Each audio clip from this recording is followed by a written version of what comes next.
নমস্কার, এডুকেশন অনলাইনের আরও একটা নতুন পর্বে আমি তিথি রয়েছি আপনাদের সঙ্গে। আপনাদের সকলকে স্বাগত জানাবো এবং সেই সঙ্গে দাঁড়িয়ে আজ সকাল থেকেই বাইরে বৃষ্টি হচ্ছে, অন্যদিকে রাজ্য জুড়ে সম্পূর্ণ লকডাউন, সকলকে ঘরবন্দি থাকার একটা প্রয়াস চালিয়ে যেতে হচ্ছে, প্রতিজ্ঞাবদ্ধ হতে হচ্ছে। এরই মাঝে পরিস্থিতি পরিবেশ অবশ্যই জীবনযাপনে প্রভাব ফেলবে ঠিকই, কিন্তু তারই মাঝে পড়াশুনোটাও জারি রাখতে হবে, কারণ ভবিষ্যৎ গড়ার কাজটা চালিয়ে যেতে হবে। তাই আমরাও সকলে চেষ্টা করছি আমাদের পড়ুয়া বন্ধুদের সঙ্গে থাকার, পাশে থাকা। সেজন্যই এডুকেশন অনলাইনের এই প্রয়াস, আরও একটা নতুন পর্ব। আজ আমরা দশম শ্রেণীর পড়ুয়াদের নিয়ে ক্লাস করব। দশম শ্রেণীর পড়ুয়াদের জন্য জীবন বিজ্ঞান বিষয়টা বেছে নেওয়া হয়েছে এবং তার মধ্যে অধ্যায় হচ্ছে এন্টু চক্র এবং দূষণ। এই অধ্যায়ের মধ্যে আমরা থাকবো, পড়াশোনা করব। অবশ্যই স্যার রয়েছেন, স্যারের সঙ্গে পরিচয় করে নেব। আমার সঙ্গে আজকে রয়েছেন দেবেশ দাস, অশ্বিনীনগর জেন মন্ডল ইনস্টিটিউশন। স্যার, আপনাকে অনেক অনেক স্বাগত জানাবো। এবং অবশ্যই স্যার, পড়াশোনা তো শুরু করব, জীবন বিজ্ঞানে থাকবো, তার আগে পড়ুয়াদের জন্য কিছু বলবেন এই বিষয়ভিত্তিক বা বিষয়ভিত্তিক? এইটা পড়ুয়াদের বলবো যে আজকে তো আমরা নাইট্রোজেন চক্র পড়ব, বিষয়ের মধ্যেই থাকবো। তা আজকে বৃষ্টি হচ্ছে প্রচণ্ড পরিমাণ। এখন এই চক্র ব্যাপারটার একটু ধারণা চাই। চক্র ব্যাপারটা কি? চক্র হচ্ছে আমাদের পৃথিবীতে, আমাদের পরিবেশের মধ্যে যে মৌলিক উপাদানগুলো আছে, কার্বন, অক্সিজেন, নাইট্রোজেন, এই মৌলিক উপাদানগুলোর একটা নির্দিষ্ট পরিমাণ আছে পৃথিবী জুড়ে।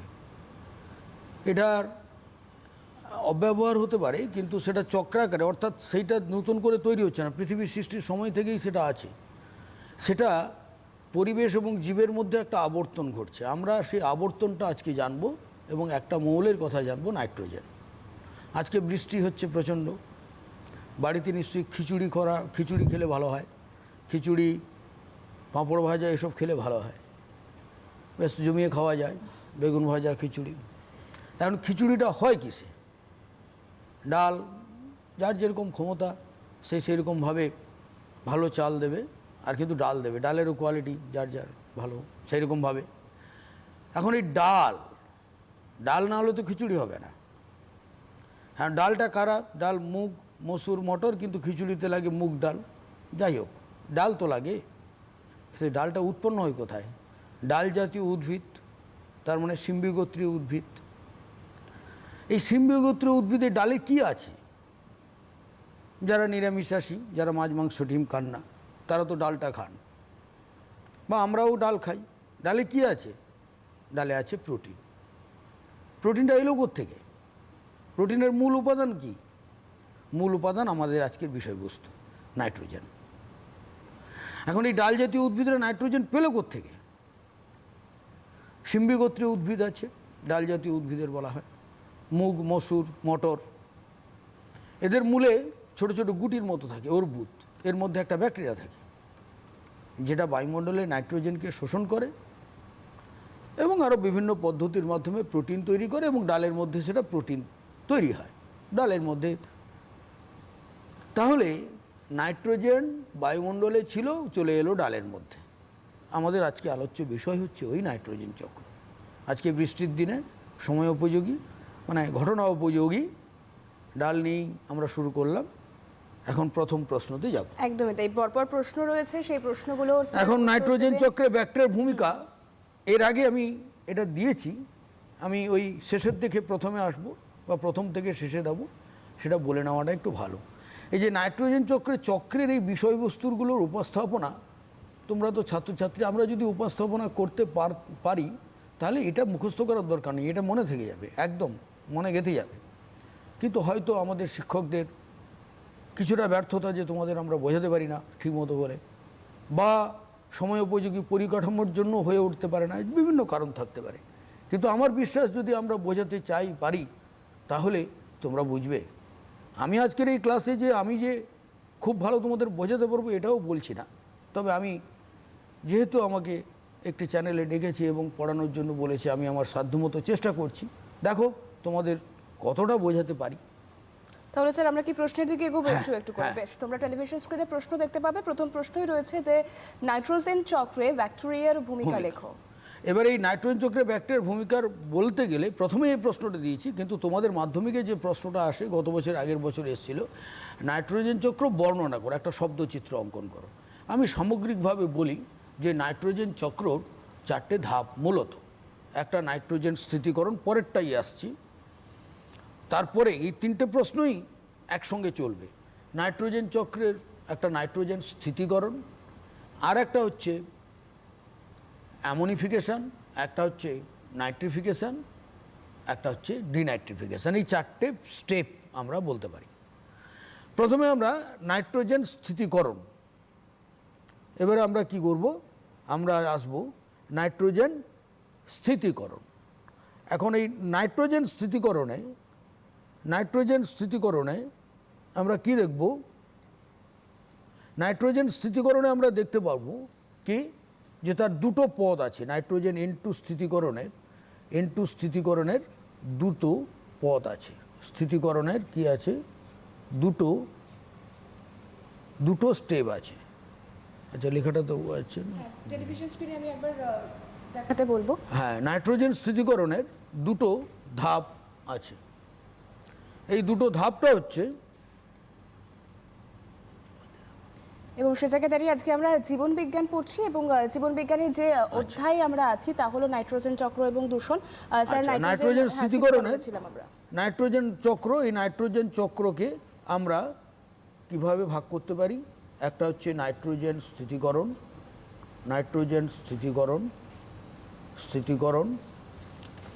এই নাইট্রোজেন স্থিতিকরণের আবার দুটো স্টেপ আছে। কি, একটা জৈবিক, একটা হচ্ছে জৈবিক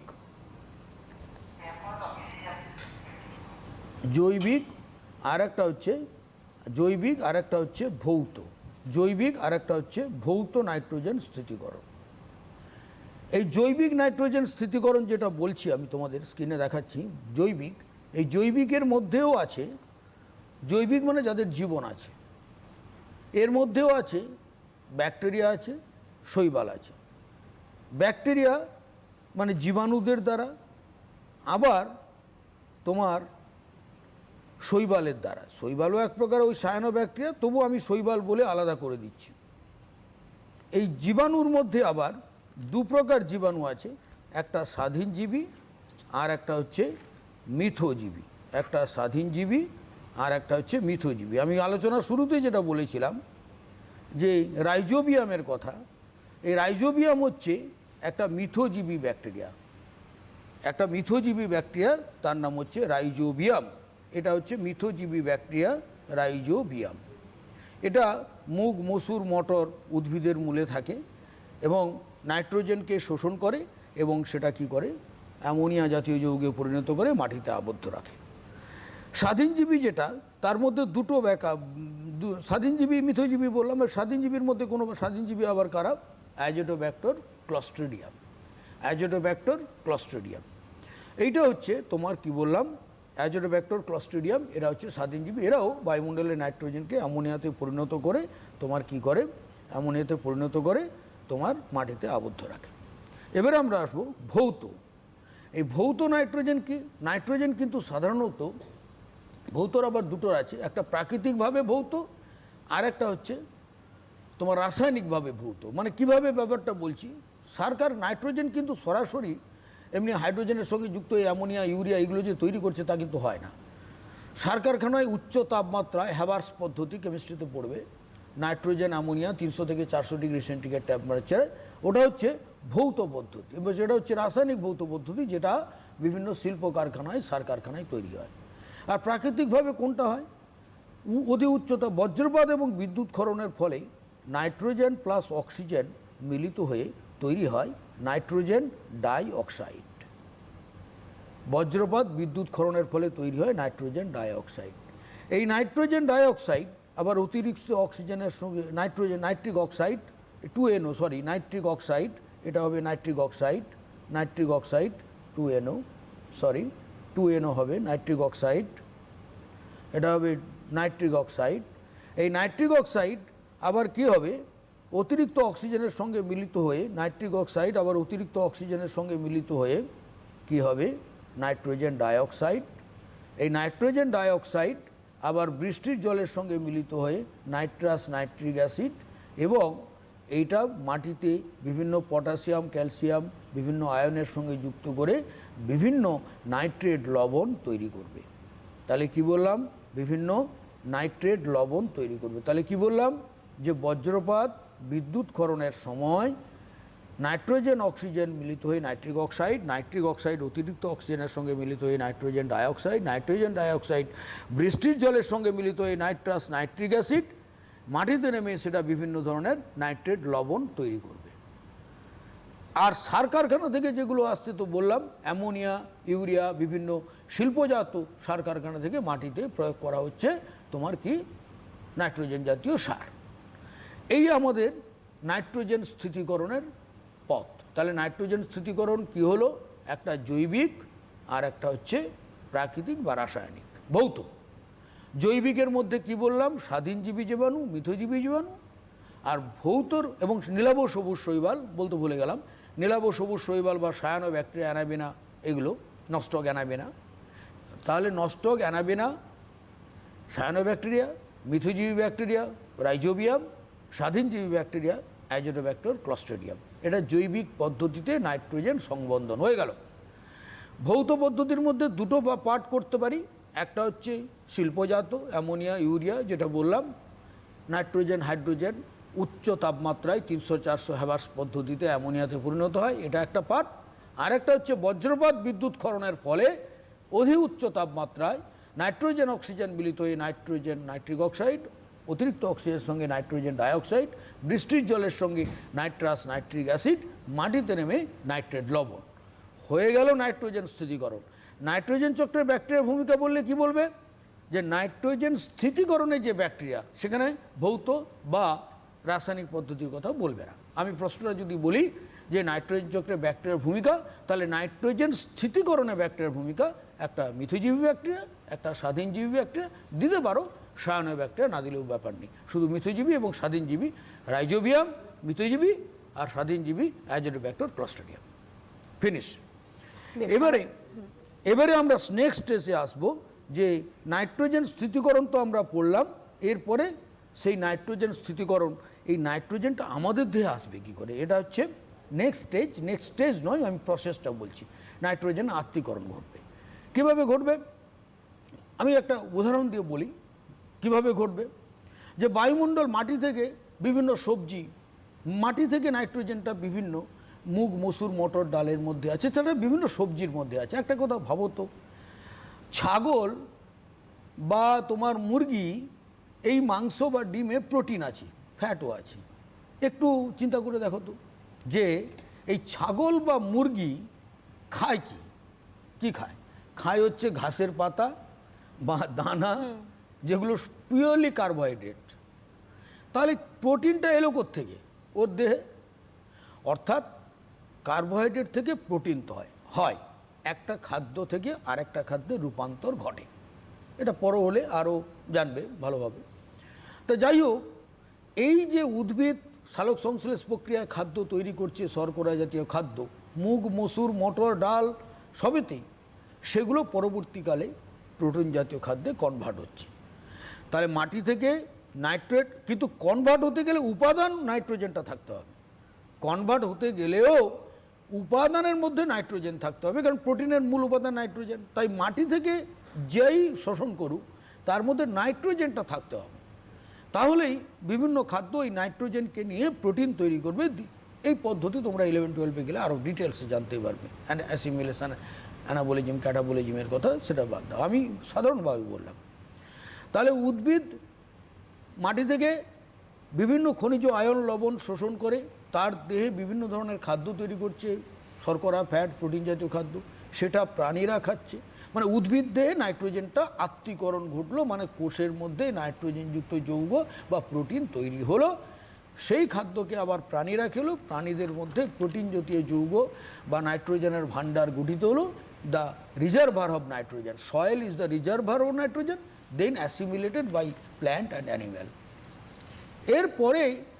এর পরের যে স্টেপ, সেকেন্ড স্টেপ আমরা আসবো, সেটা হচ্ছে অ্যামোনিফিকেশান। নাইট্রোজেনকে কিন্তু ফিরতে হবে। আমরা পরিবেশ থেকে নিয়ে নিলাম, আমি আগেই বলেছি যে উপাদান নির্দিষ্ট থাকে, এবারে নিয়ে নেওয়ার পালা, মানে নাইট্রোজেন ঘরে ঢুকে গেল, নাইট্রোজেনকে আমরা ঘরে ঢুকিয়ে নিলাম। এতক্ষণ আলোচনা করলাম কি, নাইট্রোজেন তুমি কোথায় ছিলে বায়ুতে, তুমি চলে এসো আমার মধ্যে। আমার মধ্যে এলো, উদ্ভিদ, প্রাণী, জীবাণু সবার মধ্যে চলে এলো, নাইট্রোজেন তুমি চলে এসো। এবারে আমাকে নাইট্রোজেনকে কিন্তু ফেরত দিতে হবে। নাহলে উপাদান শেষ হয়ে যাবে, উপাদান তো নির্দিষ্ট। এবারে ফেরতের পালা। নাইট্রোজেন থাকে কোথায়? বায়ুতে। তার পরিমাণ 77.7678। বায়ুতে যে বায়ু আছে তার মধ্যে নাইট্রোজেনের পরিমাণ 77.77 এরকম। তাহলে বায়ুতে তার ঘর কি? নাইট্রোজেনের ঘরটা কোথায়? নাইট্রোজেনের বাড়ি হচ্ছে বায়ু। নাইট্রোজেনকে তার বাড়ি থেকে আমি নিয়ে এলাম, এবারে তাকে ফেরত দেবো। কীভাবে ফেরত দেবো? ফেরত দেবো এইবারে আমরা তো মল মূত্র রেচন পদার্থ ত্যাগ করছি, উদ্ভিদরা মরছে, আমরা খাবার খাচ্ছি, খাবার খেয়ে মলমূত্র রেচন বজ্র পদার্থ যাচ্ছে, উদ্ভিদরা মরছে, প্রাণীরা মরছে, বিভিন্ন ধরনের প্রাণী মরছে। এই রেচন পদার্থ, বজ্র পদার্থ, মৃত পদার্থ, জৈব পদার্থ, পরিত্যক্ত পদার্থ যা আমরা নিষ্কাশন করছি সবগুলো কি হচ্ছে? এই পচা গলা, এক কথায় পচা গলা মৃত দেহাবশেষ। পচা গলা মৃত দেহাবশেষ। এই দেহাবশেষ থেকে, দেহাবশেষের মধ্যে প্রোটিন আছে, এই প্রোটিন ভেঙে কি হবে? অ্যামাইনো অ্যাসিড এবং অ্যামোনিয়া হবে। প্রোটিন ভেঙে অ্যামাইনো অ্যাসিড ও অ্যামোনিয়া হবে। প্রোটিন ভেঙে অ্যামাইনো অ্যাসিড ও অ্যামোনিয়া হবে। এই অ্যামাইনো অ্যাসিড ও অ্যামোনিয়া হলো এই অ্যামোনিয়াম আয়ন, যাই হোক, এই যে পদ্ধতিকে আমরা বলবো অ্যামোনিফিকেশান, এই পদ্ধতিকে আমরা বলবো অ্যামোনিফিকেশান। অর্থাৎ এটা হচ্ছে সেকেন্ড স্টেপ নাইট্রোজেন চক্রে ফিরে যাওয়ার, বা নাইট্রোজেন পরিবেশে ফিরে যাওয়ার প্রথম স্টেপ, বা নাইট্রোজেন চক্রের সেকেন্ড স্টেপ। এখানে ব্যাকটেরিয়া সাহায্য করে কি? Bacillus ramosus, Bacillus mycoides. তোমরা শুধু ব্যাসিলাস ব্যাকটেরিয়া বললেও মাধ্যমিকে নম্বর পাবে। হয়ে গেল। এবারে এই অ্যামোনিয়াকে আবার কি করবে? এই অ্যামোনিয়াকে অ্যামোনিয়া হিসেবে তো ফিরে যাবে না, অ্যামোনিয়াকে নাইট্রাইট এবং নাইট্রেটে পরিণত করতে হবে। এই অ্যামোনিয়াকে নাইট্রাইট ও নাইট্রেটে পরিণত হবে। এখন এই নাইট্রেট এবং নাইট্রেট মূলকে যে পরিণত হচ্ছে, অ্যামোনিয়াটা অক্সিজেনের দ্বারা জারিত হয়ে প্রথমে নাইট্রাইট, তারপরে নাইট্রেট মূলকে পরিণত হবে। এই যে পদ্ধতি, একে বলবো নাইট্রিফিকেশান। একে বলবো নাইট্রিফিকেশান। এটা তৃতীয় পদ্ধতি বা ফিরে যাওয়ার দ্বিতীয় পদ্ধতি, নাইট্রিফিকেশান। এখানে দুটো ব্যাকটেরিয়া সাহায্য করে। এই যে পদ্ধতি অ্যামোনিয়া থেকে নাইট্রেট, এটা হচ্ছে নাইট্রোসোমোনাস, আর এটা হচ্ছে নাইট্রোব্যাক্টর। এটা নাইট্রোসোমোনাস, নাইট্রোসোমোনাস, আর এটা হচ্ছে নাইট্রোব্যাক্টর। তাহলে নাইট্রিফিকেশান কাকে বলে? যে পদ্ধতিতে অ্যামোনিয়া থেকে নাইট্রাইট ও নাইট্রেটে পরিণত হয় তাকে বলা হয় নাইট্রিফিকেশান। এতে সাহায্য করে নাইট্রোসোমোনাস এবং নাইট্রোব্যাক্টর। তারপরে এই যে নাইট্রেট পুরো মুক্ত নাইট্রোজেনে পরিণত হয়ে নিজের বাড়িতে চলে যাবে। মুক্ত নাইট্রোজেন পরিণত হয়ে নিজের বাড়িতে চলে যাবে। একে বলা হয় ডিনাইট্রিফিকেশান। এখানে সাহায্য করে সিউডোমোনাস ব্যাকটেরিয়া। তাহলে আমার নাইট্রোজেন চক্রে ব্যাকটেরিয়া, আমি নাইট্রোজেন চক্রটা কিন্তু পুরোটা পড়ানোর পরে তোমাদের নাইট্রোজেন চক্রে ব্যাকটেরিয়ার ভূমিকা আবার আসছি। প্রথম প্রশ্ন, যে নাইট্রোজেন স্থিতিকরণে ব্যাকটেরিয়া কি বললাম স্বাধীনজীবী জীবাণু অ্যাজোডোব্যাক্টর ক্লস্ট্রিডিয়াম, মিথজীবী জীবাণু রাইজোবিয়াম, আর সায়ানোব্যাকটেরিয়ার কথা বলতেও পারো, নাও পারো। এটা নাইট্রোজেন স্থিতিকরণে সাহায্য করে। নাইট্রোজেন স্থিতিকরণ কাকে বলে? যে পদ্ধতিতে বায়ুমণ্ডলে নাইট্রোজেন অ্যামোনিয়াতে পরিণত হয় বা মাটির নাইট্রোজেন যৌগে পরিণত হয় তাকে নাইট্রোজেন স্থিতিকরণ বলে। এতে সাহায্যকারী ব্যাকটেরিয়ার নাম স্বাধীনজীবী জীবাণু অ্যাজোডোব্যাক্টর ক্লস্ট্রিডিয়াম, মিথজীবী জীবাণু রাইজোবিয়াম। দ্বিতীয় পদ্ধতি হচ্ছে ব্যাকটেরিয়ার ভূমিকা বলতে গেলে, এরপর পচা গলা মৃত দেহাবশেষ বজ্র পদার্থ থেকে প্রোটিন ভেঙে অ্যামাইনো অ্যাসিড অ্যামোনিয়াতে রূপান্তরিত হয়, অ্যামোনিয়াম আয়নে রূপান্তরিত হয়। একে বলা হয় অ্যামোনিফিকেশান। এতে সাহায্যকারী ব্যাকটেরিয়ার নাম ব্যাসিলাস মাইকয়েডিস, ব্যাসিলাস রামোসাস, শুধু ব্যাসিলাস বললে হবে। এরপরে এই অ্যামোনিয়া থেকে নাইট্রেটে পরিণত হয়, নাইট্রাইট এবং নাইট্রেটে পরিণত হয়। এই পদ্ধতিকে বলে নাইট্রিফিকেশান। এতে সাহায্যকারী ব্যাকটেরিয়ার নাম নাইট্রোসোমোনাস, নাইট্রোব্যাক্টর। আর তারপরে এই নাইট্রেট থেকে মুক্ত নাইট্রোজেন হয়ে বায়ুমণ্ডলে ফিরে যায় এই পদ্ধতিকে বলে ডিনাইট্রিফিকেশন। এখানে সাহায্যকারী ব্যাকটেরিয়া সিউডোমোনাস। তাহলে নাইট্রোজেন চক্রে ব্যাকটেরিয়ার ভূমিকা কি বললাম। তৃতীয় প্রশ্ন যেটা, কি করে বায়ুমণ্ডলে নাইট্রোজেনের পরিমাণ বাড়ে, কিভাবে বায়ুমণ্ডলে নাইট্রোজেন পরিমাণ কমে। যদি নাইট্রোজেন পরিমাণ কমে যদি বলে, তাহলে নাইট্রোজেন স্থিতিকরণ, কারণ বায়ুমণ্ডল থেকে নাইট্রোজেনটা জীবের মধ্যে আসছে। আর কিভাবে নাইট্রোজেন বাড়ে, মানে তার বাড়িতে নাইট্রোজেন ফিরে যাচ্ছে, তখন ওই ডিনাইট্রিফিকেশন বলতে হবে, যে নাইট্রোজেনযুক্ত যৌগ ভেঙে নাইট্রেট মূলক ভেঙে নাইট্রোজেন বায়ুমণ্ডলে ফিরে যায়, এর ফলে বায়ুমণ্ডলে নাইট্রোজেনের পরিমাণ বৃদ্ধি পায়। আমি প্রথম যে 3টে প্রশ্ন নিয়ে আলোচনা করলাম তার সমস্তটাই বলে দিলাম। বেশ, আমরা তাহলে আবার একটু প্রশ্নের দিকে ফিরে যাই, দেখি পরপর কি প্রশ্ন রয়েছে। তবে এর মাঝে তোমাদেরকে একটা কথা বলার রয়েছে, তোমাদের যদি কোনো প্রশ্ন থাকে এই বিষয় ভিত্তিক, অর্থাৎ নাইট্রোজেন চক্র প্লাস দূষণ নিয়ে যদি কোনো প্রশ্ন থাকে, তোমরা অবশ্যই ফোন করতে পারো। সরাসরি কথা বলার জন্য ফোন নাম্বার যাচ্ছে। তবে হ্যাঁ, একটা বিষয় মাথায় রাখবে, তোমরা কিন্তু বিষয়ভিত্তিক প্রশ্নই করবে। মানে যেহেতু আমরা নাইট্রোজেন চক্র বা দূষণ নিয়ে আলোচনা করব, তাই ওই বিষয়ে প্রশ্ন করলে গোটা চ্যাপ্টারটা তোমাদের বুঝতে অনেক বেশি সুবিধা হবে। তাহলে স্যার, আমরা এর পরবর্তী ঠিক কোন প্রশ্নে যাচ্ছি? মানুষের ক্রিয়াকলাপে কিভাবে নাইট্রোজেন চক্র ব্যাহত হচ্ছে, তাই তো? বেশ, তাহলে তোমরা 4 নম্বর প্রশ্নটা স্ক্রিনে দেখবে, কারণ আগের 3টে প্রশ্নের উত্তর স্যার মানে গোটা বিষয়টা বোঝাতে গিয়ে আমরা স্থিতিকরণ পড়েছি, কিভাবে পরিবেশে নাইট্রোজেনের পরিমাণ বৃদ্ধি পায়, গোটা বিষয়টা জেনেছি। 4 নম্বর প্রশ্ন যেটা রয়েছে, মানুষের ক্রিয়াকলাপ কিভাবে নাইট্রোজেন চক্র ব্যাহত করে, স্যার? এখন প্রশ্ন হচ্ছে নাইট্রোজেন স্থিতিকরণ। নাইট্রোজেন, মানুষ তো পরিবেশের প্রয়োজনে, নিজের প্রয়োজনে যথেষ্ট খুশি পরিবেশকে ব্যবহার করছে, যথেষ্ট খুশি, অপরিণতভাবে, অনিয়মিতভাবে, অবৈজ্ঞানিকভাবে। তার উদাহরণগুলো এবং তার খেসারত আমরা প্রতিনিয়ত দিয়ে চলেছি। এটা আমাদের সচেতনতার অভাব। প্রথমে যেটা বলি সেটা হচ্ছে, নাইট্রোজেন তো শুনলেই, নাইট্রোজেন কত কাজে লাগে এসব তো তোমাদের আমি বললাম। স্যার বলছি, অবশ্যই উত্তরটাই যাব। একটা ফোন আছে, ফোনটা নিয়ে নিই। হ্যালো, কে রয়েছে? ম্যাম নমস্কার, আমি কাউসার আলী মন্ডল বলছি, নমস্কার, নদিয়া জেলা থেকে। বলো কি প্রশ্ন? প্রশ্নটা হচ্ছে, নাইট্রোজেন মোচন কিভাবে ঘটে?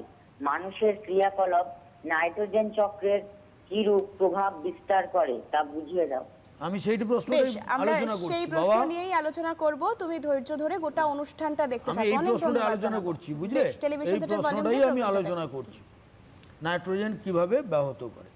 তা এখন প্রশ্নটা হচ্ছে যে নাইট্রোজেন চক্র ব্যাহত করে, নাইট্রোজেন চক্র, আমরা তো সার ব্যবহার করি। এখন দেখো, আমরা তো এটা করতে পারি যে প্রথম বছর ধান চাষ করলাম, তারপরের বছর ওই জমিতে মুগ, মসুর, মটর চাষ করলাম। করলে কি হবে? মুগ, মসুর, মটর, ডাল জাতীয় চাষ করলে আমি যে বলে এলাম যে নাইট্রোজেন পরিমাণ অটোমেটিক্যালি মাটিতে বাড়বে, কিন্তু আমরা সেই ধৈর্যটা নেই।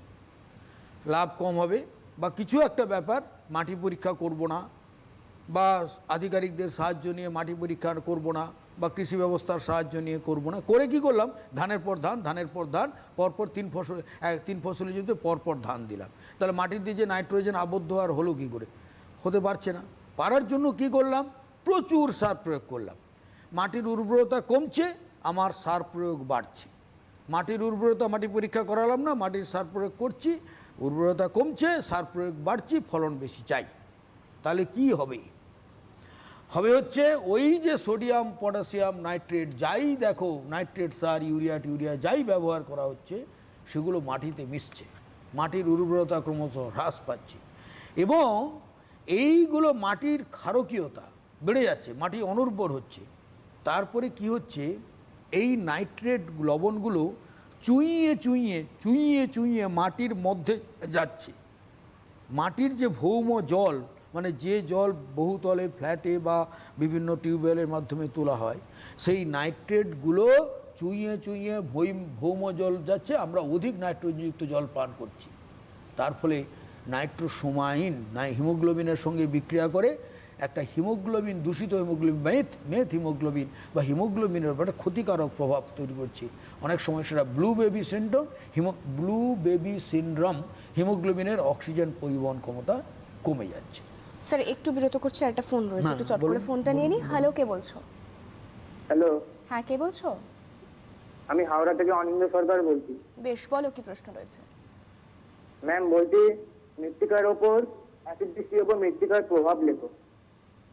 আচ্ছা, আমি তো দূষণ আসবো বাবা, তারপরে তোমাকে বলবো। আমি দূষণ আসবো, তুমি টেলিভিশন সেটের ভলিউম তুমি দিয়ে প্রোগ্রামটা থাকো, দেখতে তুমি থাকো। থাকো, আমি এইটা শেষ করে আমি দূষণ চ্যাপ্টারে যাবো যখন, তখন তোমাকে এটা বলবো, আমি অম্লবৃষ্টির প্রভাব বলবো। আমার প্রশ্নের মধ্যে আছে বাবা, তুমি শোনো, ধৈর্য ধরো, বলছি আমি।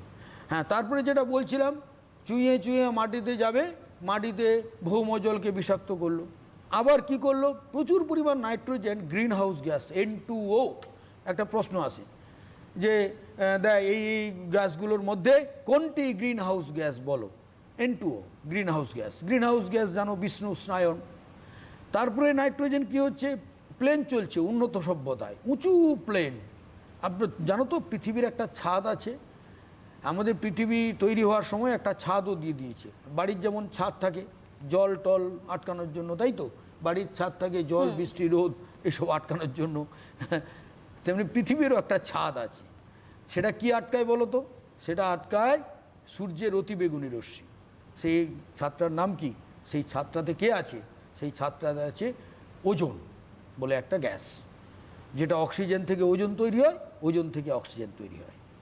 এখন এই সুপারসনিক বিমান হাই, তারা নাইট্রিক অক্সাইড NO এরা কি করে ওই ওজোন স্তরের ক্ষয় তৈরি করছে। ওই NO যাচ্ছে ওজোন স্তরের প্রচণ্ড ক্ষয় তৈরি করছে, ওজোন স্তরের ওজোন গর্ত তৈরি হচ্ছে, ওজোন স্তর পাতলা হচ্ছে। তার ফলে সূর্যের অতিবেগুনি রশ্মিগুলো পৃথিবীতে আরও বেশি পরিমাণ আসছে। আর সূর্যের অতিবেগুনি রশ্মি যত আসবে পৃথিবীর তাপমাত্রা তত বৃদ্ধি পাবে। বিকিরণ পৃথিবীর তাপ ছাড়বে কম, শোষণ করবে বেশি, ছাড়বে কম। পৃথিবীর উষ্ণতা বাড়বে, তাকে বলা হয় গ্লোবাল ওয়ার্মিং।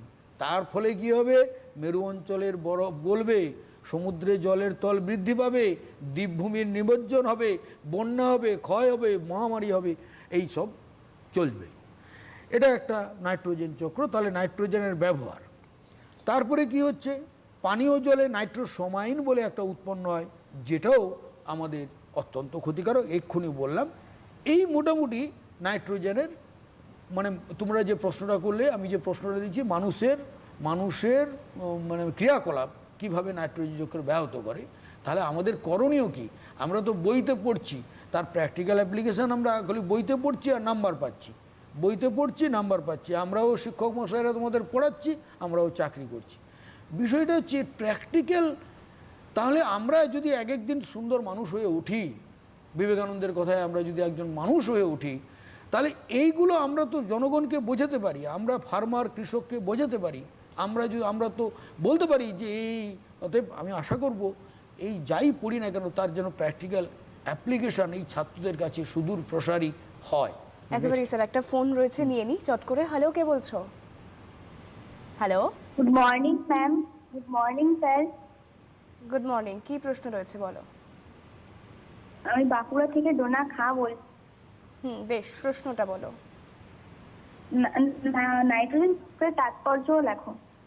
নাইট্রোজেন চক্রের তাৎপর্য, হ্যাঁ শোনো, নাইট্রোজেন চক্রের তাৎপর্য হচ্ছে, নাইট্রোজেন চক্রের তাৎপর্য তো পড়ার মধ্যেই বলেছি, ঠিক আছে, তুমি জিজ্ঞেস করেছো গুছিয়ে কীভাবে লিখবে সেটা বলে দিচ্ছি মা। সেটা হচ্ছে যে নাইট্রোজেন, বায়ুমণ্ডলে নাইট্রোজেন মাটিতে আবদ্ধ হয়ে মাটির নাইট্রোজেনের পরিমাণ বৃদ্ধি পায়, মাটির উর্বরতা বৃদ্ধি করে। নাইট্রোজেন শিল্পজাত কারখানায় নাইট্রোজেনের সাহায্যে ওই যে হ্যাবার্স পদ্ধতিতে অ্যামোনিয়া উৎপন্ন, ইউরিয়া উৎপন্ন হয় বিভিন্ন পদ্ধতিতে। তার ফলে সার তৈরি হয়, যে সার কৃষিক্ষেত্রে ব্যবহার করার ফলে কৃষি উৎপাদন ক্ষমতা বৃদ্ধি পাচ্ছে। নাইট্রোজেন আমাদের দেহে প্রত্যক্ষ পরোক্ষভাবে আবদ্ধ হয়ে প্রোটিন গঠন করছে, যে প্রোটিন আমাদের রোগ প্রতিরোধ করার ক্ষমতা বৃদ্ধি করছে। যেমন এই কোভিড-19 সিচুয়েশানে প্রোটিনটা দরকার, সেই জন্য অনেক ডাক্তার মশাই বাবুরা বলছেন যে তুমি সপ্তাহে 4 দিন অন্তত ডিম একটা করে খাও, কারণ প্রোটিন খেতে বলছেন, কারণ প্রোটিন আমাদের রোগ প্রতিরোধ ক্ষমতা বৃদ্ধি করছে। এইভাবেই লিখবে নাইট্রোজেন চক্রের তাৎপর্য, অর্থাৎ নাইট্রোজেন চক্রের তাৎপর্যের থেকে নাইট্রোজেনের তাৎপর্যটাই বেটার। আর নাইট্রোজেন চক্র তো একটা সাইকেল, তার তাৎপর্য না বলে নাইট্রোজেনের তাৎপর্য কি, তার সঙ্গে প্রোটিনের গুণাগুণও যোগ করবে, তাহলে প্রশ্নটা তোমার লেখার যে মানটা উন্নত হবে। অর্থাৎ মানে তুমি বুঝেছো, উপলব্ধি করেছো ব্যাপারটা। দেখো, একটা প্রশ্ন করতে গেলে শুধু বই সেই ছাত্রই ভালো যে কম লিখতে পারে, কিন্তু মূল বিষয়বস্তুগুলো তার ধারণার ভিত্তিতে যদি উপস্থাপন করে, আমরা যারা পরীক্ষক তারা কিন্তু ভালো নাম্বারই দিই। বা আমি সব অনেকটা জায়গায়। লিখলাম, অথচ লিখতে লিখতে খেই হারিয়ে ফেললাম, হারিয়ে বিষয়ের ফেললাম, বাইরে চলে ঠিক আছে, গেলাম। এই okay, বিষয়টা থেকে বেরিয়ে আসতে হবে। Next. আশা করি তুমি ফোন করেছিলে যে তার প্রশ্নের উত্তর পেয়ে গিয়েছো। আমরা পরবর্তী প্রশ্নে যাব। 5 নম্বর প্রশ্ন রয়েছে অ্যাসিড বৃষ্টি ও তার ক্ষতিকারক প্রভাব লেখো। এইটা আমরা দূষণ চ্যাপ্টারের মধ্যে আসছে, এটা আমরা দূষণ। এখন এই দূষণ চ্যাপ্টারের মধ্যে আসছি। দূষণ বলতে কি বোঝায়, এটা দূষণ বলতে কি বোঝায়? দূষণ মানে পরিবেশের উপাদানগুলো আছে সব ঠিক থাকলে ঠিক আছে, উপাদানের ব্যাহত মানে উপাদানগুলোর বিঘ্নিত হলে বা উপাদানগুলোর পরিমাণ অতিবৃদ্ধি বা কম বৃদ্ধি, পরিমাণের ঘাটতি হলে মানব জীবনে বা জীবনে মানে উদ্ভিদের ক্ষেত্রেও জৈবিক ব্যাপারে জীবনে যদি অব্যবস্থা তৈরি করে বা ক্ষতি সাধন করে, এক কথায় আমরা তাকে দূষণ বলব। এখন অ্যাসিড বৃষ্টির কারণটা কি সেটা আমাদের জানতে হবে। অ্যাসিড বৃষ্টির কারণটা কি সেটা আমাদের জানতে হবে। অ্যাসিড বৃষ্টি কি হচ্ছে, বায়ুমণ্ডলে তোমরা জানো বায়ুমণ্ডলে কি হচ্ছে প্রতিনিয়ত নাইট্রোজেন চক্র তো পড়লাম। এবারে নাইট্রোজেন চক্র বায়ুমণ্ডলে বিভিন্ন কল কারখানা থেকে সালফার ডাইঅক্সাইড, তারপরে হাইড্রোজেন সালফাইড, তারপরে carbon dioxide, nitrogen dioxide, nitric oxide, এইগুলো যাচ্ছে। এইগুলো মিলে সালফার SO2 জল, সালফার ডাইঅক্সাইড H2SO3, তারপরে সেখান থেকে সালফিউরিক অ্যাসিড H2SO4। আবার এর আগে দেখিয়েছি যে 2NO2 প্লাস H2O, HNO3 বা HNO2। এবারে এই দুটো বৃষ্টির জলের সঙ্গে মিশলে মাটিতে পড়লে তাকে আমরা বলবো অ্যাসিড বৃষ্টি। তোমরা একটা প্র্যাকটিক্যাল এক্সপিরিয়েন্স দেখো, সেটা হচ্ছে বৃষ্টিতে ভিজলে বাড়ির গুরুজনরা কি বলেন, আগে বাবা চান করে নাও, বাথরুমে যাও, পুরো চান করো, না হলে সর্দি কাশি ঠান্ডা লেগে যাবে। আবার দেখো অনেকক্ষণ জল ঘাঁটলে কি হয়, অনেকক্ষণ বৃষ্টিতে ভিজলে কি হয়, সাদা সাদা হয়ে যায়। অ্যাসিড বৃষ্টি মানে নাইট্রিক অ্যাসিড ল্যাবরেটরিতে যেটা তৈরি করা হয় আমাদের গায়ে, যে সেটা তো এক নয়, খুব লঘু, খুব কম মাত্রায় নাইট্রিক অ্যাসিড জলের সঙ্গে মিশে আমাদের গায়ে পড়ে। এটা মাটিরও ক্ষতি করে। কি করে অ্যাসিড বৃষ্টি মাটির ক্ষতি করে? এটা তো বললাম অম্ল বৃষ্টি। তাহলে অম্ল বৃষ্টি কাকে বলে বোঝা যাচ্ছে। এবারে অম্ল বৃষ্টি কি ক্ষতি করে আসে? অম্ল বৃষ্টি, অম্ল কথাটা আছে, তারা মাটির আম্লিকতা বৃদ্ধি করবে। যত পরিবেশ দূষণ হবে, পরিবেশে যত সালফার ডাইঅক্সাইড যাবে, যত নাইট্রোজেন ডাইঅক্সাইড উৎপন্ন হবে, তত অ্যাসিড বৃষ্টি হবে, তত মাটির উর্বরতা বাড়বে, উর্বরতা কমবে, আম্লিকতা বাড়বে। আবার কি হবে, সালোক সংশ্লেষ প্রক্রিয়া ব্যাহত হবে, অর্থাৎ গাছগুলো যারা সালোক সংশ্লেষ করে পাতা ক্ষতি সাধন করবে। তারপরে কি হবে,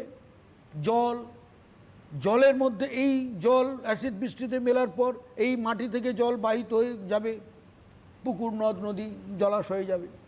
জলাশয়ে একটা নির্দিষ্ট পিএইচ আছে যাতে মাছগুলো বড় হয়, প্রাণীরা বড় হয়, জলাশয়ের বাস্তুতন্ত্র ঠিক থাকে। সেখানে কি হবে, সেখানে জলাশয়ের পিএইচ মাত্রা কমে যাবে, আম্লিক হবে, তার ফলে বাস্তুতন্ত্রের ভারসাম্য বৃষ্টি হবে।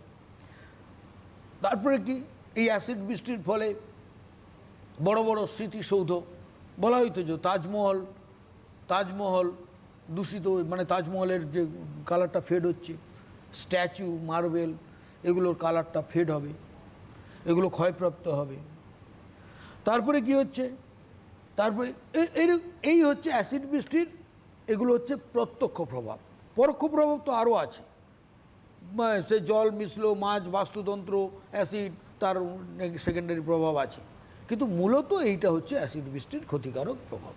বেশ, তবে আমরা পরবর্তী প্রশ্নে যাই। পরবর্তী প্রশ্ন রয়েছে 6 নম্বর প্রশ্ন, ইউট্রোফিকেশন কাকে বলে? তুমি স্ক্রিনে দেখতে পাবে। ইউট্রোফিকেশন কাকে বলে? ইউট্রোফিকেশন কি? ইউট্রোফিকেশন একটা কিছু ঘটছে তাকে বলছে ইউট্রোফিকেশন। বলা হচ্ছে যে ধরো আমরা যে জলাশয়তে যাচ্ছি, তো ইউট্রোফিকেশন হচ্ছে আমরা জলাশয়ের মধ্যে আমরা করছি, আমরা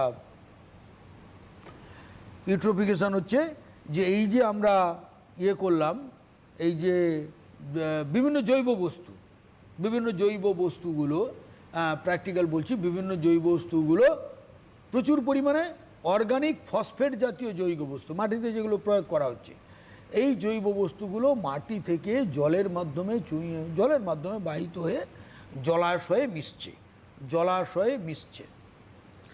এখন এই জলাশয়ে মেশার ফলে কি হচ্ছে, দেখো জৈব বস্তুর পরিমাণ বৃদ্ধি পাচ্ছে। এই জৈব বস্তুর পরিমাণ বৃদ্ধি পেলে জলাশয়ের মধ্যে যে ছোট ছোট প্ল্যাঙ্কটন আছে বা শৈবাল আছে বা উদ্ভিদ আছে, তার পরিমাণ বা তার ঘনত্ব বৃদ্ধি পাচ্ছে। তার ঘনত্ব কী হচ্ছে, তার পরিমাণ বৃদ্ধি পাচ্ছে। জলাশয়ে এদের পরিমাণটা অত্যন্ত বৃদ্ধি পাচ্ছে, জলজ উদ্ভিদের অতিবৃদ্ধি ঘটছে। যত জলজ উদ্ভিদের অতিবৃদ্ধি ঘটবে, তারা কি করবে, জলাশয়ের জলে দ্রবীভূত অক্সিজেনটাকে বেশি পরিমাণ নিয়ে নেবে। জলে দ্রবীভূত অক্সিজেনটা বেশি পরিমাণ নিয়ে নেবে। মাছ কিন্তু বা জলজ প্রাণী তারা কিন্তু অক্সিজেন পাবে না। এই যে জলাশয়ে এই যে ফসফেট জাতীয় জৈব বস্তুর বৃদ্ধির ফলে জলাশয়ে জলজ উদ্ভিদের অতিবৃদ্ধির এই ঘটনাটাকে আমরা ইউট্রোফিকেশন বলি। এর পরে কি হবে, এর পরে বিওডি বা বায়োলজিক্যাল অক্সিজেন ডিমান্ড। কীরকম, বিওডি বা biological oxygen demand, BOD COD এইসব হবে। বিওডি সিওডি হচ্ছে কি, এইসব হচ্ছে বায়োলজিক্যাল অক্সিজেন। অর্থাৎ যখন এই উদ্ভিদরা প্রচুর পরিমাণে অক্সিজেন জলাশয় থেকে নিয়ে নেবে, তখন জলাশয়ে অক্সিজেনের মাত্রা কমে যাবে। এই যে অক্সিজেনের মাত্রাটা কমে যাওয়া, তার ফলে চাহিদা তৈরি হবে, অর্থাৎ জলজ উদ্ভিদরা অক্সিজেন পাবে না, ডিমান্ড তৈরি হবে। এটাকে বলা হয় বায়োলজিক্যাল অক্সিজেন ডিমান্ড। এটা জৈব বস্তুর জন্য হলে বায়োলজিক্যাল অক্সিজেন ডিমান্ড, রাসায়নিক বস্তুর হলে রাসায়নিক সিওডি অক্সিজেন ডিমান্ড। এটা হবে। আর কি হতে পারে, আর হবে শৈবাল। এই জলজ বস্তুগুলোর মূলত কারা হয়, তারা হচ্ছে অ্যালগি বা শৈবাল। দেখবে জলাশয়ের জলের উপরের স্তরটা একটু লালচে হয়ে গেছে, অসিলেটোরিয়া, বিভিন্ন ধরনের নীলাভ সবুজ শৈবালে ছেয়ে গেছে। জলে ভালো করে তাকালে দেখবে সূক্ষ্ম একটা লেয়ার তৈরি হয়ে গেছে, পাতলা লেয়ার। আবার এমনি কচুরি বানাতে তো ভর্তি হলে সে তো দেখতেই পাচ্ছ। এই যে শৈবালের অতিবৃদ্ধির ঘটনাটাকে আমরা বলি অ্যালগাল ব্লুম। শৈবালের অতিবৃদ্ধির ঘটনাটাকে আমরা বলি অ্যালগাল ব্লুম। তাহলে eutrophication, algal Bloom, BOD, COD. প্রথম হচ্ছে তোমার ইউট্রোফিকেশান, জলাশয়ে জৈব বস্তুর পরিমাণ বৃদ্ধি পাওয়াকে, বৃদ্ধি পেলে জলজ উদ্ভিদের অতিবৃদ্ধিকে ইউট্রোফিকেশান বলা হয়। এই ইউট্রোফিকেশানের ফলেই জলাশয়ে দ্রবীভূত অক্সিজেনের মাত্রা কমে যায়, জলজ প্রাণীরা অক্সিজেন পায় না, এবং তার ফলে যে অক্সিজেনের চাহিদা তৈরি হয়, অভাব তৈরি হয়, তাকে বিওডি বা বায়োলজিক্যাল অক্সিজেন ডিমান্ড বলে। রাসায়নিক বস্তুর পরিমাণ বৃদ্ধি পেলেও সেই জলজ উদ্ভিদের বৃদ্ধি, তার ফলে যেটা হয় সিওডি, কেমিক্যাল অক্সিজেন ডিমান্ড। জলজ বস্তু মূলত কি, মূলত শৈবাল বা নীলাভ জলজ ইউট্রোফিকেশনের ফলে যদি শৈবালের পরিমাণ, পার্টিকুলারলি শৈবালের পরিমাণ বৃদ্ধি পায়, কচুরিপানা নয়, জলজ উদ্ভিদ একসঙ্গে বৃহৎ আকারে একটা অ্যাব্রাপ্ট সেন্সে সামগ্রিকভাবে ইউট্রোফিকেশান, কিন্তু ওই ইউট্রোফিকেশানে যদি শৈবালের বৃদ্ধি বেশি হয়, তখন তাকে বলবো অ্যালগাল ব্লুম। বেশ, তবে আমরা পরবর্তী প্রশ্নে যাব। পরবর্তী প্রশ্ন 7 নম্বর প্রশ্ন, জৈব বিবর্ধন কাকে বলে? তোমরা স্ক্রিনে দেখতে পাচ্ছ প্রশ্নটা, দেখতে পাবে জৈব বিবর্ধন কাকে বলে। 7 নম্বর প্রশ্ন রয়েছে, জৈব বিবর্ধন কাকে বলে। আচ্ছা, এটা হচ্ছে মৃত্তিকা দূষণের সঙ্গে যুক্ত। এখন মৃত্তিকা দূষণের কারণগুলো কি কি তোমরা জানো, যে রাসায়নিক পদার্থ মাটিতে প্রয়োগ করা হচ্ছে, তার ফলে মৃত্তিকা দূষিত হচ্ছে, এবং এই রাসায়নিক সারগুলো আমাদের কি হচ্ছে, এই রাসায়নিক সারগুলো আমাদের যাচ্ছে গিয়ে জলের সঙ্গে মিশছে। এখন এই জৈব বস্তুর মধ্যে দু প্রকার জৈব বস্তু আছে, একটা হচ্ছে অভঙ্গুর, একটা হচ্ছে ভঙ্গুর। অভঙ্গুর জৈব বস্তু কী হয় জানো তো, ভাঙে না। এমনকি ইট কাঠ বালি, এই ইট কাঠ বালি এরও মাটিতে পড়ে থাকলেও একসময় মাটির সঙ্গে মিশে যায়, কিন্তু এমন প্লাস্টিক, এমন কিছু কিছু রাসায়নিক পদার্থ আছে যেটা কখনো ভাঙে না। যেমন ডিডিটি, এটা অর্গানোক্লোরিন জাতীয় যৌগ। ডিডিটি এটা অর্গানোক্লোরিন জাতীয় যৌগ, অর্গানো ফসফেট জাতীয় যৌগ। এই ডিডিটি আমরা ব্যবহার করি কি, পোকামাকড় প্রচুর পরিমাণে ব্যবহার করি। এই যে বাজারে দেখছে বড় বড় বেগুন, সুন্দর বেগুন, তাতে কিন্তু প্রচুর পরিমাণে তেল, ডিডিটি এগুলো প্রয়োগ করা হয়। এই যে আমাদের বিভিন্ন ধরনের সবজি খাই, সুন্দর সুন্দর দেখতে, বাজারে যখন আসছে সুন্দর সুন্দর দেখতে, কিন্তু তাই অপরিকল্পিতভাবে তাতে বিভিন্ন রকম এই ধরনের অর্গানোক্লোরিন, অর্গানোফসফেট জাতীয় অভঙ্গুর দূষককারী পদার্থ প্রয়োগ করা হয়। এবারে প্রয়োগ করলে কি হবে, এগুলো তো নষ্ট হচ্ছে না। প্রয়োগ করার ফলে যদি দেখতাম যে 7 দিন পরে বা 5 দিন পরে এই রিয়াকশান নষ্ট হচ্ছে, তাহলে মেনে নেওয়া যেত, কিন্তু নষ্ট হয় না। কি হচ্ছে, তারা ওই উদ্ভিদের কোষের মধ্যে জমা থাকছে, ওই উদ্ভিদের কোষের মধ্যে জমা থাকছে। তারপরে কি হচ্ছে, জমা থেকে সেই উদ্ভিদকে যে প্রাণী খাচ্ছে তার মধ্যে আসছে, কিন্তু আসবে শুধু তাই নয়, তার ঘনত্বকে বাড়িয়ে দিচ্ছে, প্রাথমিক খাদক, তারপরে গৌণ খাদক, তারপরে প্রগৌণ খাদক, এইভাবে পর পর তাদের পরিমাণটাকে ক্রমাগত কি করছে, বাড়িয়ে দিচ্ছে। এই যে বাড়িয়ে দেওয়া, এইটা হচ্ছে একটা বিরাট ব্যাপার। এই ঘনত্ব বৃদ্ধিটাকেই বলা হচ্ছে জৈব বিবর্ধন। এই ঘনত্ব বৃদ্ধিটাকে আমরা বলছি জৈব বিবর্ধন। অভঙ্গুর দূষক পদার্থ খাদ্য শৃঙ্খলে প্রবেশ করলে খাদ্য শৃঙ্খলের মধ্য দিয়ে প্রাথমিক খাদক, গৌণ উৎপাদক, প্রাথমিক খাদক, গৌণ খাদক, প্রগৌণ খাদক, এর মধ্য দিয়ে যখন এই অভঙ্গুর দূষক পদার্থ খাদ্য সম্পর্কের মধ্য দিয়ে অতিক্রম করবে, তখন এই অভঙ্গুর দূষক পদার্থের পরিমাণ বা ঘনত্ব ক্রমাগত বৃদ্ধি হবে। এই বৃদ্ধি পাওয়াটাকে জৈব বিবর্ধন বাড়ছে। বেশ, আমরা পরবর্তী প্রশ্নের দিকে যাব, তবে তার আগে আরও একটা কথা আবারও তোমাদেরকে বলছি, যদি কোনো প্রশ্ন থাকে, আমরা নাইট্রোজেন চক্র পড়েছি, তো এখন দূষণ পড়ছে, মৃত্তিকা দূষণ, শব্দ দূষণ, বিভিন্ন দূষণ নিয়ে আলোচনা হবে, স্যার পড়াবেন। যদি প্রশ্ন থাকে তো তোমরা ফোন করতে পারো, সরাসরি কথা বলার জন্য ফোন নাম্বার যাচ্ছে। বিষয়ভিত্তিক প্রশ্ন করবে এটাই আশা রাখবো। আমরা পরবর্তী প্রশ্নে যাব। 8 নম্বর প্রশ্ন রয়েছে, শব্দ দূষণ মানব শরীরে কান ও হৃৎপিণ্ডের ওপর কি কি ক্ষতিকারক প্রভাব সৃষ্টি করে? এবারে আমি তোমাদের ইউট্রোফিকেশনটা ছিল জল দূষণের পর্যায়ে, আমি ইউট্রোফিকেশন প্রশ্নটা দিয়ে জল দূষণের ব্যাপারটা তোমাদের বলতে চেয়েছি, কিন্তু জল দূষণের আরও অনেক কারণ আছে। জল দূষণের কারণগুলো মোটামুটি সোজা বই থেকে পড়বে। জল দূষণের ফলে বিভিন্ন ধরনের রোগ হয়, ডায়রিয়া, অ্যামোবিয়াসিস, বিভিন্ন ধরনের রোগ হয়, টাইফয়েড, বিভিন্ন ধরনের রোগ হয়। এবারে মৃত্তিকা দূষণের ফলেও বিভিন্ন ধরনের, আমি জৈব বিবর্ধনটা বললাম বটে, কিন্তু মৃত্তিকা দূষণের মৃত্তিকা দূষণের মধ্যে আরও অনেক কিছু আমরা জৈব বিবর্ধন, তারপরে বিভিন্ন রোগ হয়, পোলিওমাইলিটিস, রোটাভাইরাস সংক্রমণে শিশুদের উদরাময় রোগ হয়, কৃমি হয়। এই কৃমি এটা ছোটোবেলায় বাচ্চারা, এখন অবশ্য এর প্রভাবটা কম, কারণ আগে গ্রামাঞ্চলে মাটির বাড়ি ছিল, সেখানে বাচ্চারা মাটিতে, আমিও তো ছোটোবেলায় মাটির বাড়িতেই মানুষ হয়েছি, কৃমি হতো পেটে, কৃমি হতো, কুচো কৃমি আর কি। এই কৃমির প্রভাব, এইগুলো সবই হচ্ছে মৃত্তিকা দূষণের ফলে। এখন অবশ্য বহুতল বাড়ি, ফ্ল্যাট, পাকা বাড়ি, এবং তাতে জীবাণুনাশক দিয়ে পরীক্ষা হচ্ছে, তার পরিমাণটা কম, তাও কৃমি হয়। বিভিন্ন ধরনের খাবার বা এই সবজি টবজি আমরা বাজার থেকে কিনি,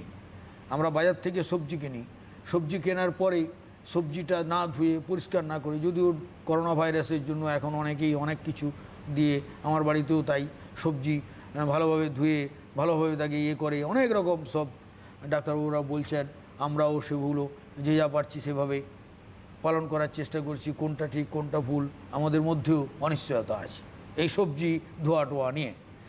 কিন্তু এমনিতেই দেখা যায় সবজি এনে মোটামুটি একটু ধুয়ে, তাহলে কি হচ্ছে, ওই যে বিভিন্ন ধরনের জীবাণু আমাদের ওই সবজির মাধ্যমে পেটের মধ্যে আসছে।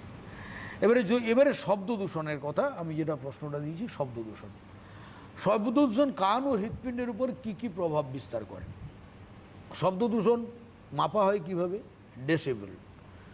আমাদের অন্তঃকরণের মধ্যে একটা পর্দা আছে, আমরা যখন শব্দটা শুনি পর্দাটা এরকম কাঁপে, তার ভাইব্রেশনটা মস্তিষ্কের অডিটরি স্নায়ুর মাধ্যমে মাথায় যায় এবং আমরা শব্দটা শুনতে পারি।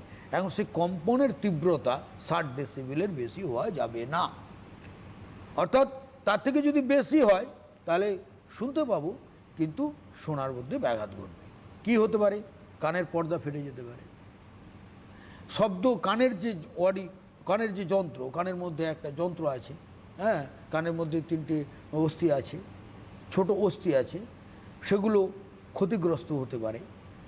কানের যে মধ্যে ককলিয়া আছে, অন্তঃকরণের মধ্যে ককলিয়া আছে, ককলিয়া ক্ষতিগ্রস্ত করে শ্রুতিগ্রাহক যন্ত্র বা অর্গ্যান অফ কটি আছে, যেটা শব্দকে গ্রহণ করে অডিটরি স্নায়ুর মাধ্যমে মস্তিষ্কে প্রেরণ করে, সেই শ্রুতিগ্রাহক যন্ত্র দীর্ঘ শব্দে কাজ করতে পারে না।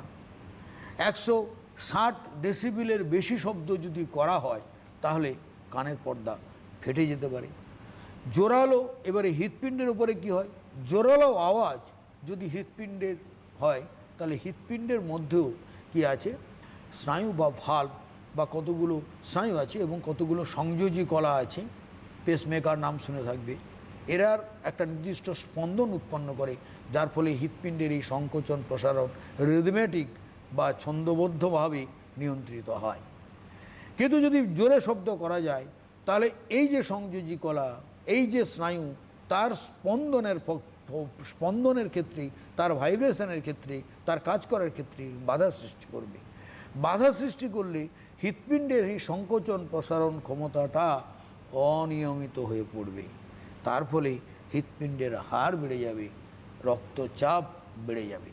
এই হচ্ছে মোটামুটি কান ও হৃৎপিণ্ডের উপরে কি কি প্রভাব বিস্তার করে।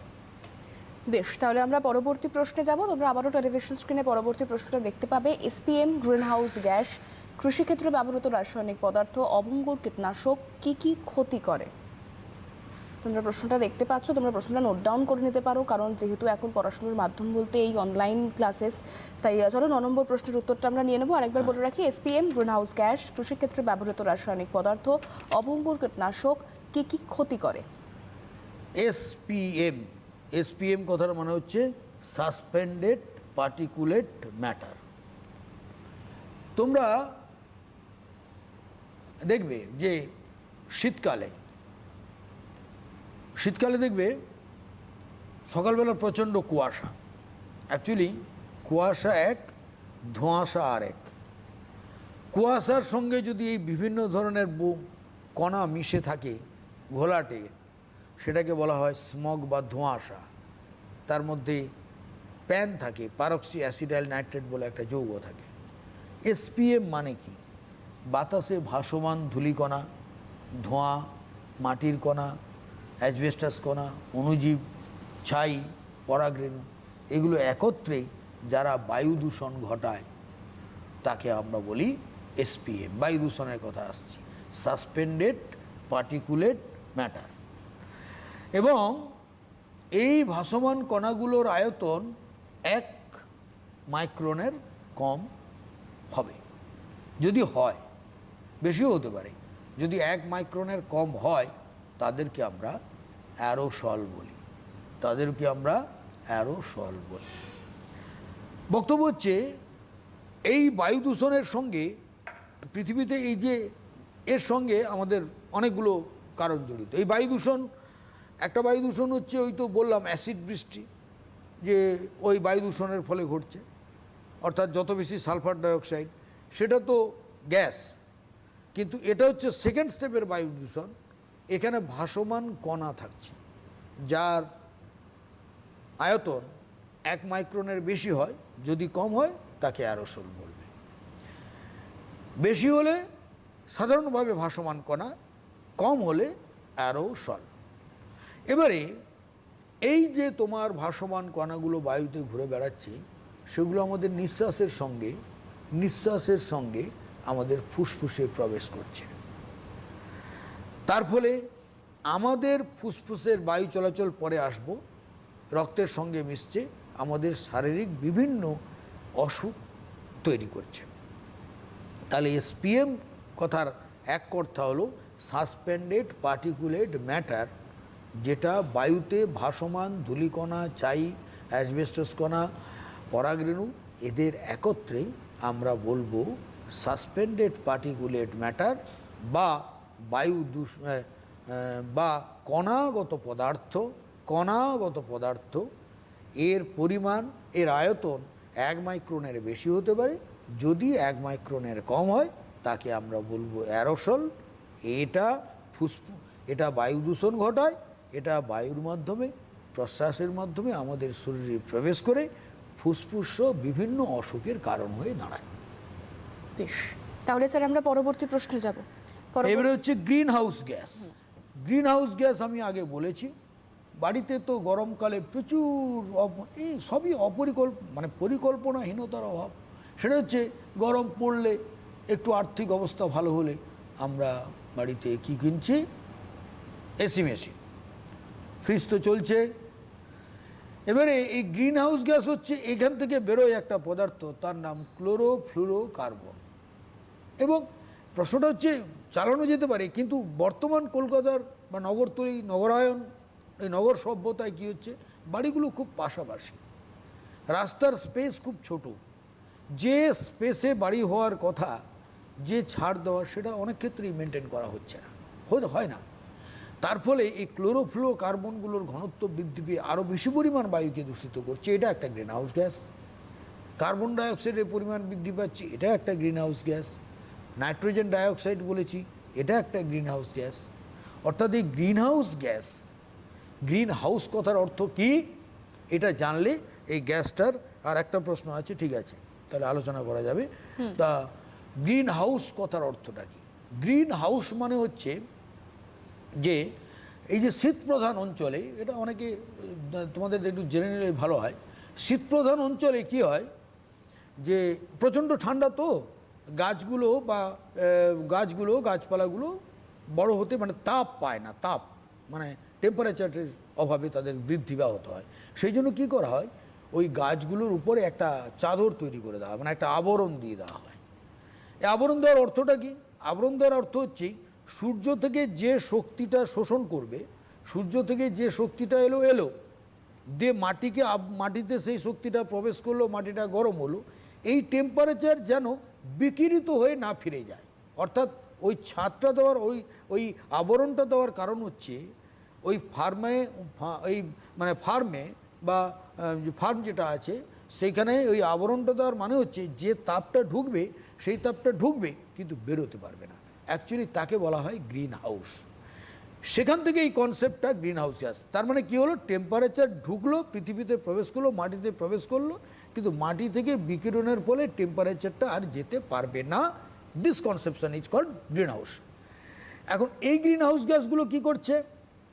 এই গ্রিন হাউস গ্যাসগুলো ওই কাজই করছে। এই কার্বন ডাইঅক্সাইড, এই ক্লোরোফ্লুরোকার্বন, এই নাইট্রোজেন ডাইঅক্সাইড বায়ুমণ্ডলে বাড়ছে, তারা কি করছে? তারা একটা আস্তরণ তৈরি করছে। তার ফলে সূর্যালোক থেকে টেম্পারেচারটা পৃথিবীতে আসছে, কিন্তু পৃথিবী থেকে আর বিকিরিত হয়ে ফিরে যেতে পারছে না। জাস্ট লাইক ওই গ্রিন হাউসের মতন এই গ্যাসগুলো একটা চাদর তৈরি করে এই টেম্পারেচারটাকে পৃথিবী থেকে ফেরতে বাধা দিচ্ছে।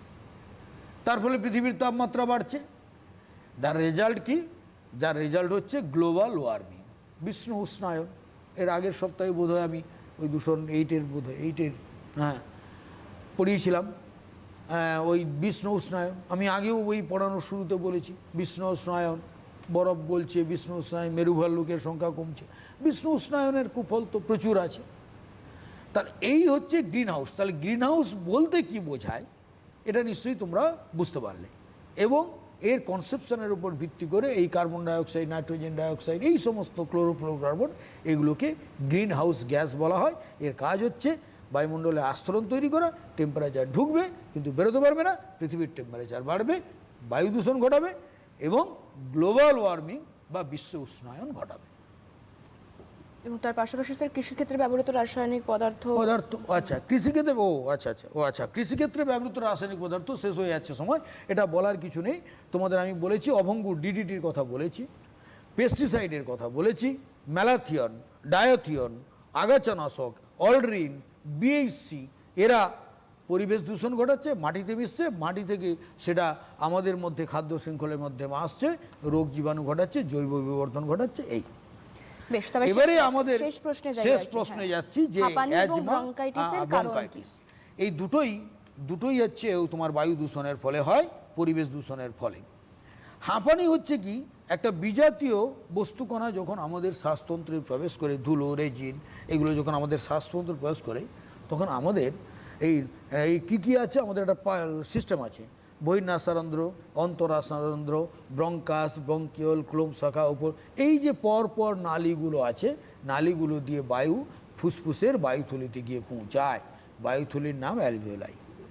এই যে পথে একটা বাধা তৈরি হয়, এই যে ক্লোম শাখা বলে একটা ব্রঙ্কাস, তারপরে ক্লোম শাখা, উপক্লোম শাখা, এইভাবে এই যে ব্রাঞ্চ, এই ব্রাঞ্চের মধ্যে এই যে নালী দিয়ে যাচ্ছে, সেই নালীর মধ্যে মিউকাস ক্ষরণ বৃদ্ধি পাচ্ছে। মিউকাস ক্ষরণ বৃদ্ধি বলে নালীর গহ্বরটা ছোট হয়ে যাচ্ছে, বায়ু যেতে পারছে না, তার ফলে যেটা হচ্ছে যন্ত্রণাদায়ক রোগ, তাকে বলা হচ্ছে হাঁপানি। আর ব্রঙ্কাইটিস হচ্ছে বায়ু দূষণের ফলে ক্লোম শাখার গাত্রে যে গবলেট ক্লোজ আক্রান্ত হলে তাকে আমরা বলবো ব্রঙ্কাইটিস। এই ব্রঙ্কাইটিস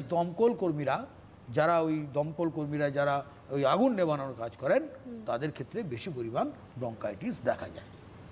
সেক্ষেত্রে স্যার আরো মিনিট দুয়েক মতো আমরা পাবো, তাহলে এবারে আমি তাহলে এটা মিনিট দুয়েক আরও আছে, তাহলে আমি বলি যে এর সঙ্গে আরেকটা কথাও বলি, এই ধূমপান এবং তোমার বায়ু দূষণের কারণে ক্যান্সার হয়। ক্যান্সারের মধ্যে ভৌত রাসায়নিক জোন আছে, ভৌত কার্সিনোজেন আছে, রাসায়নিক কার্সিনোজেন আছে, ইউভি রশ্মি, আল্ট্রাভায়োলেট, এটা ভৌত কার্সিনোজেন, আবার রাসায়নিক কার্সিনোজেন আছে। এই যে কীটনাশক, এই যে নিকোটিন, এই যে কীটনাশকের কথা আগে বললাম, এগুলো এক একটা রাসায়নিক কার্সিনোজেনও বটে, ক্যান্সার তৈরি করতে পারে, ক্যান্সার তৈরি করে। তোমাদের সাধারণত প্রশ্ন আসে মনুষ্য সৃষ্ট কারণ কি ক্যান্সারের, ভৌত কার্সিনোজেন কাকে বলা হয়, রাসায়নিক কার্সিনোজেন কাকে বলা হয়, আবার প্রাকৃতিক কারণও আছে, বারবার এক্সরে করা, আল্ট্রাসোনোগ্রাফি করা, এগুলো থেকেও আমাদের ক্যান্সারের কারণ হতে পারে। তারপরে তোমার এই হলো ক্যান্সারের বিষয়টা বললাম। এখন এই ক্যান্সার, হাঁপানি আর ব্রঙ্কাইটিস, এগুলো সবই বায়ু দূষণের সঙ্গে একটা যুক্ত। আর ব্রঙ্কাইটিসের সঙ্গে হাঁপানির পার্থক্য কি? ব্রঙ্কাইটিসে ফুসফুসের বায়ুথলিতে একটা প্রদাহ তৈরি হয়, ফুসফুসের বায়ুথলিতে, আর হাঁপানিতে ক্লোম শাখার মধ্যে প্রদাহ সৃষ্টি হয়। হাঁপানিতে ক্লোম শাখার মধ্যে প্রদাহটা সৃষ্টি হয়, আর ব্রঙ্কাইটিসে কী হয়, বায়ুথলির মধ্যে ফুসফুসের প্রদাহ সৃষ্টি হয়। আর দমকল কর্মীরা কি করে, বায়ুথলিতে ওই যে গ্যাসটা গিয়ে তার অ্যালভিওলাইয়ের মধ্যে একটা আবরণ তৈরি করে। অ্যালভিওলাইয়ের বাইরে একটা আবরণ আছে, যেখানে অক্সিজেন রক্তে মেশে কার্বন ডাইঅক্সাইড বায়ুথলিতে আসে, তার মধ্যে বাধা সৃষ্টি করে। বেশ, আশা করি তোমরা পুরো ক্লাসটা ভীষণ মনোযোগ দিয়ে শুনেছো, এবং যদি কেউ মিস করে থাকো বা অর্ধেক ক্লাসে জয়েন করে থাকো, তাহলে সেক্ষেত্রে সিটিভিএন একেডির ফেসবুক পেজ আছে, তোমরা সেখান থেকে গোটা এডুকেশন অনলাইনের ক্লাসটা পেয়ে যাবে। আজকে ক্লাসটা এখানেই শেষ করতে হচ্ছে। স্যারকে অনেক ধন্যবাদ জানাবো আমাদের সঙ্গে থাকার জন্য, তোমাদেরকে ধন্যবাদ জানাবো। এভাবে এডুকেশন অনলাইনে নজর রেখো। এখন এ পর্যন্তই, নমস্কার।